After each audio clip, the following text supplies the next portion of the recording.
Welcome back to Potions and Processing. I am your host, Raven White. Yesterday was a really big day for me. I had an appointment with a neurologist specialist that I had been waiting over 2 months to see.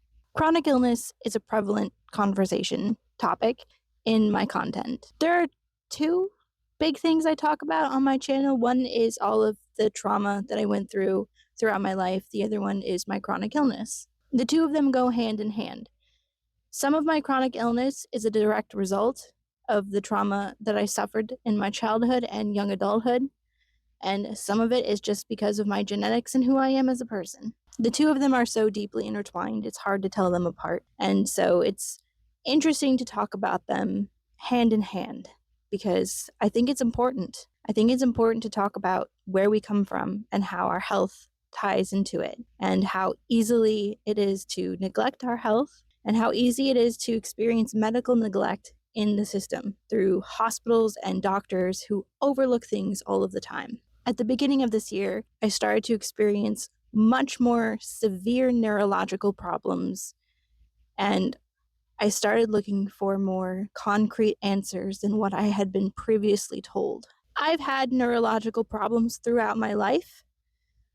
It was often brushed under the table because of my other more pressing things I had going on at the time. And I actually have a book coming out in November called Entropy, and it's a poetic memoir. It details over 15 years of chronic illness, debilitating pain, and medical neglect. It's up for pre-order, actually, and if you would be so kind as to go check it out, that would be simply amazing. But to get back to the point, yesterday was a really big day for me, and while I'm not quite ready to talk about what happened yesterday, it did set me on a path to finally having some answers and having some direction.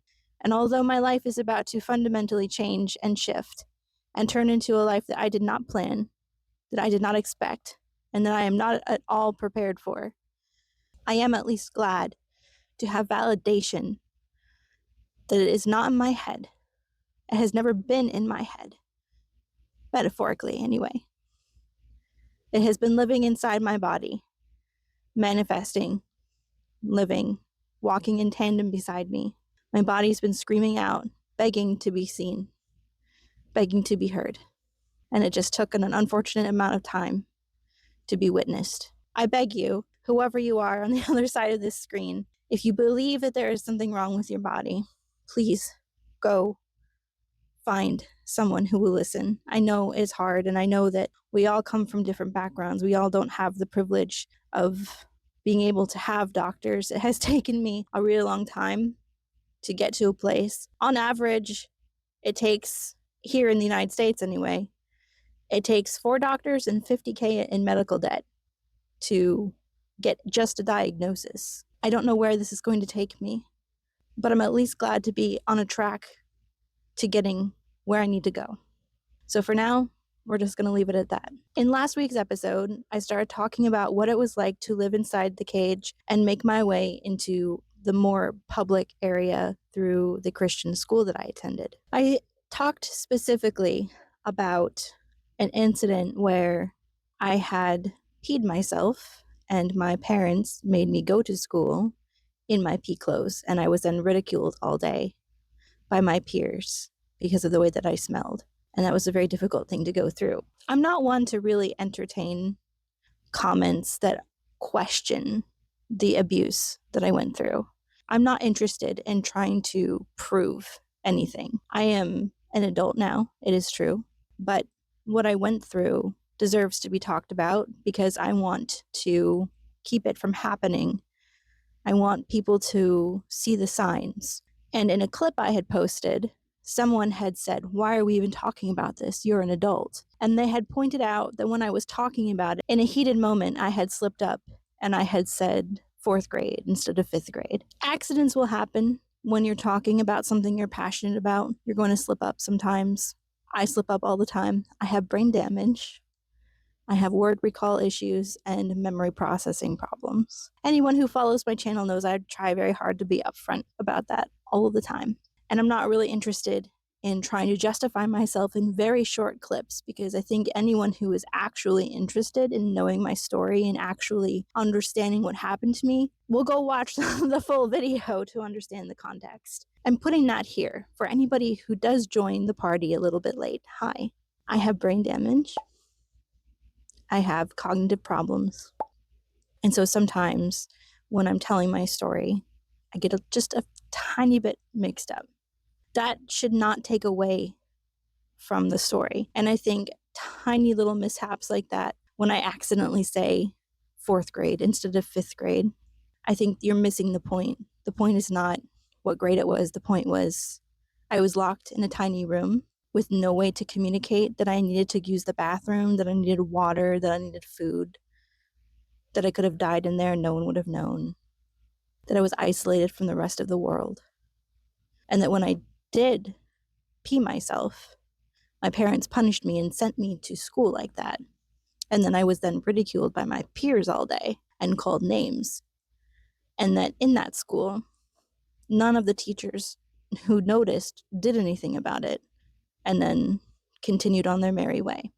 When we start nitpicking small, insignificant things, it proves that you do not care about the point. The point is not these small little details. The point is the big problem here, which is that I was locked away in a tiny space, which is that I was abused, which is that I was kept away from people. That is what should bother you. Not that I make tiny little errors when I am talking about my story, which happened a long time ago, one. Number two, I have debilitating health problems now as a result from it. And number three, overall, my story has never changed. Overall, the greater story of it has never changed. Take from that what you will. I know that as my story gets out there, that as I gather more followers, I know that I will be held under more scrutiny. This has happened before. This is not the first time. When my story first hit the news, when we first left the house, we did go worldwide. We went everywhere. We were in Australia, we were in Japan, we were everywhere, all over the news. And people were so quick to assume there was no way that could have happened because people would have said something. People would have noticed. People would have done something. That's so easy for people to say on the other side of the screen. How easy for you. How lucky for you to sit on the other side of the screen and be able to say that from the comfort of your sofa or your car or wherever it is that you are typing away on your phone. What a place of privilege that you have come from, to have not experienced a trauma that has never seen the light of day. What is that like? Except my trauma did see the light of day. Many of my traumas saw the light of day. Many of the things I went through happened right in front of people, and no one said a goddamn word. No one intervened. No one stopped it. No one did a single thing. So I'm making this video and I'm putting it right here in the middle, or wherever it lands, however it lands, for it to come back to. I have been here before. People have been like, oh, it couldn't have happened. People would have said something. People would have noticed. No one could have gone through all of those terrible things for so long. And yet we have these stories over and over and over of families locked away, of children locked away, of women locked away, raped, abused, beaten. And somehow, every single time, we are so astounded that it could happen. Why? Why are we still so surprised?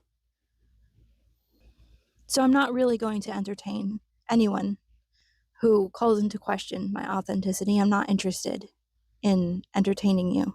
I'm not interested in trying to prove the terrible things that happened to me. That isn't my job.